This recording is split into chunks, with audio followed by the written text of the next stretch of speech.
আমরা এদেশের নাগরিক। দেশে বর্তমানে একটা সরকার প্রতিষ্ঠিত আছে, একটা সংসদ প্রতিষ্ঠিত হয়েছে। আমরা বিরোধী দলে বসেছি, সরকারি দলে বিএনপি আছে। আগের থেকেই বাজার অস্থির, ইদানিং মনে হচ্ছে আরও একটু বেশি অস্থির। কেন অস্থির? মাঝখানে জ্বালানি সমস্যা ছিল, তার সাথে চাঁদার যন্ত্রণা ছিল। এই দুইটা মিলেই বাজার অস্থির হয়। এটাও আমরা জানি যে ঘাটে ঘাটে সিন্ডিকেট। এটাও আমরা জানি এই যে একটা বিশাল আড়ত মার্কেট আছে, এখানে যে দোকানগুলো আছে, দোকানগুলা স্বস্তিদায়কভাবে যারা ব্যবসা করে তারা পায় না। এখানেও দখলদারিত্ব আছে, এখানেও নীরব চাঁদাবাজি আছে, কিন্তু মুখ ফুটে কেউ কথা বলতে চায় না। সবার মুখ চেপে রাখা হয়েছে। কারা করে এই চাঁদাবাজি? আফ্রিকার জঙ্গল থেকে এসে কেউ করে না, এখানেই আমাদের সাথে চলাফেরা করে, উঠা বসা করে, বসবাস করে এই লোকেরা এইগুলা করে। তাদের পরিচয় আমরা সবাই জানি। বিগত সংসদের শেষ অধিবেশনের শেষ দিবসে আপনারা শুনেছেন, আমি পরিষ্কার বলেছি যে সংসদের 300 জন সদস্য যদি সিদ্ধান্ত নেয় যে বাংলাদেশে চাঁদাবাজি হবে না, তাহলে কেউ করার সাহস পাবে না। কিন্তু এরাই যদি আশ্রয় প্রশ্রয় দেয়, তাহলে চাঁদাবাজি বন্ধ করা অসম্ভব। আমরা চাই চাঁদাবাজিটা বন্ধ হোক। আপনারা চান কিনা সবাই? কারণ সাংবাদিক হই, ব্যবসায়ী হই, ভোক্তা হই, সাধারণ নাগরিক হই, আমাদেরকে তো বাজারে আসতে হয় পণ্য কেনার জন্য। আমি না হয় একটা পণ্যের ব্যবসা করি, কিন্তু আরও 100টা পণ্য যে আমার কিনা লাগে, ওখানে গিয়ে তো আমাকে বিড়ম্বনার শিকার হতে হয়। তো মানুষের না বিশ্বাস, বিশেষ করে স্বল্প আয়ের মানুষ যারা, তাদের অবস্থা এখন বেঁচে থাকাই তাদের জন্য কঠিন হয়ে গেছে। আমাদের নাগরিক দায়িত্ব, জনগণ আমাদেরকে ভোট দিয়েছে। এখানে এই আসনের এমপি সাহেবও আছেন, আমি আছি, আমাদের ঢাকা মহানগরী উত্তরের আমির সেলিমউদ্দিন সাহেব আছেন, আমাদের নির্বাহী পরিষদের সদস্য জনাব মোবারক হোসেন সহ আরও অনেকেই আছে।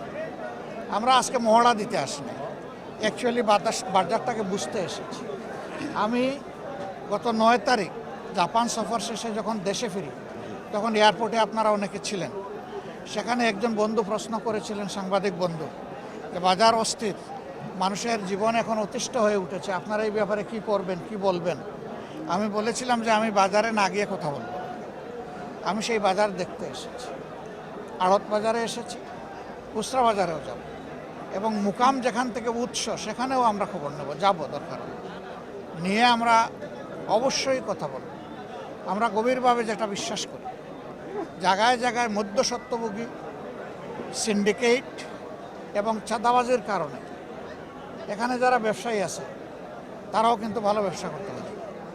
আমরা যারা ভোক্তা আছি, আমরা ন্যায্য মূল্যে আমাদের পণ্যগুলো পাই না।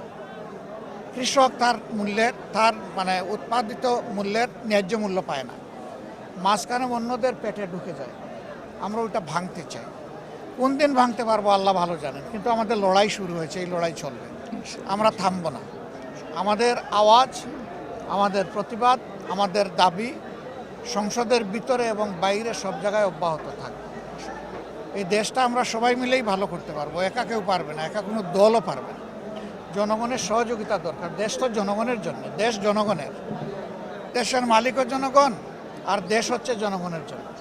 এই জন্য জনগণের জন্য আমাদের লড়াই সংগ্রাম ইনশাল্লাহ অব্যাহত থাকে। তো এইখানে কি কোনো ব্যবসায়ী আছেন নাকি আপনাদের দুঃখ কষ্টের কথা বলতে চান?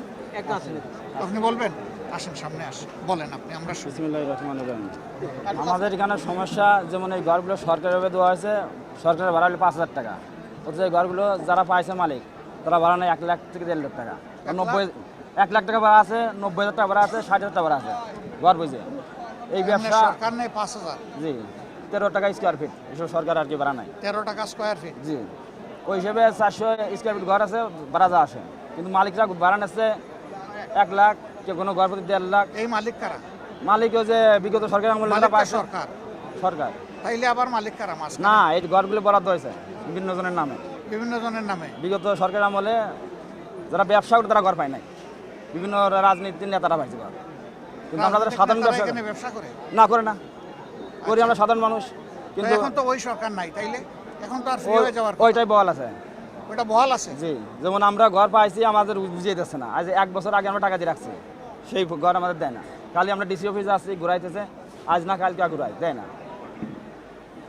আর কি সমস্যা? একটা হলো যে আপনাদের 5,000 টাকায় যেটা পাওয়ার কথা সেটা আপনাদেরকে অ্যালটমেন্ট না দিয়ে রাজনৈতিক নেতাদেরকে দিয়ে রেখেছে, এবং এখানে 60,000 থেকে শুরু করে 1 লক্ষ পর্যন্ত আপনাকে গুনতে হবে প্রতি মাসে, এই তো। আর কোনো সমস্যা? আর সমস্যা আছে যেমন নীরবে চাঁদাবাজি হয়, এগুলো আমরা বলতে পারবো না, ঠিক নীরবে আছে? কোন চাঁদাবাজি এটা?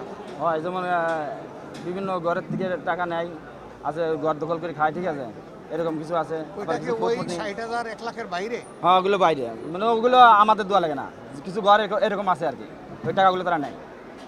তারপর যে আরো কিছু আছে, যেমন মাদকের একটা সমস্যা আছে এই ব্যাপকভাবে এই তো এই যে চাঁদা যেটা নেয়, এটা তো আপনারা বাড়ি থেকে জায়গা জমি বিক্রি করে তাদেরকে দেন নাকি? না না, আমরা এখানে ব্যবসা করে দিই আর কি, দিনাদায়ী করে দিচ্ছি। তার মানে হচ্ছে যে জিনিসটার দাম আজকে 10 টাকা হওয়ার কথা, আপনি চাঁদা দেওয়ার কারণে বাধ্য হয়ে এটা 12 বা 13 টাকায় আপনাকে জি। বিক্রি করতে হয়। এটাই। অর্থাৎ এটার ভার গিয়ে পড়তেছে, বোঝা গিয়ে পড়তেছে জনগণের ঘাড়ে, জি এটাই তো। জি, তা আপনি যে কথা বললেন এখন আপনার পিছনে লাগবে যে, লাগতে তো পারেই। লাগতে পারে। জি, সাহস আছে। বাড়ি কোথায়? ইনশাল্লাহ রাজবাড়ি জেলা। রাজবাড়ি। রাজকীয় মন। জি, ইনশাল্লাহ আল্লাহ আপনাকে সাহায্য করেন। আমি কথাটা সত্য বলেছেন তো, জি জি, বাড়াইয়া তো বলেন নাই। তারাই বলেন। সত্য কথা বলার জন্য আল্লাহ আপনার সাহস এবং শক্তি আরো বাড়াই দিন। আর আপনার কোনো সমস্যা হলে আমরা আপনার পাশে থাকবো, ইনশাআল্লাহ। কারণ আমরা আসার কারণে এখানে আপনি কথা বলছেন, আমরা থাকবো আপনার সাথে। এখন জায়গায় জায়গায় কি করতে হবে? নীরবে চাঁদা দিয়েই যাবেন, সহ্য করবেন, নাকি আরো কিছু করা লাগবে? না, আমরা চাচ্ছি এটা বন্ধ। বন্ধ হোক। জি তাইলে বন্ধ করতে হলে তো প্রতিরোধ করা লাগবে। জি প্রতিরোধের জন্য জি, আমরা সবাই- প্রস্তুত আছি ইনশাআল্লাহ। সবাই প্রস্তুত হবেন? জি, প্রস্তুত হন, আমরা সবাই মিলে প্রতিরোধ করবো। জামাত, আপনি তো এই একটা বাজার আসলে পরিদর্শন করলেন, বিরোধী দলের নেতা হিসেবে আসলে সরকারের প্রতি আপনার কোনো পরামর্শ বা অবশ্যই কোনো আছে। বক্তব্য থাকবে? আমরা সংসদের ভিতরে বলেছি, এখানেও বলছি। আমার শেষ বক্তব্যটা আশা করি সাংবাদিক হিসাবে আপনারা ফলো করেছেন। আমি জনগণের দুঃখ কষ্টটাই তুলে এনেছি। সেই সাথে আমি যে নির্বাচনী এলাকা থেকে নির্বাচিত হয়েছি তাদের দুঃখ কষ্টের কথা বলেছি। সামগ্রিকভাবে আমার বেশিরভাগ কথা ছিল জাতীয় জীবনের সাথে সম্পর্কিত।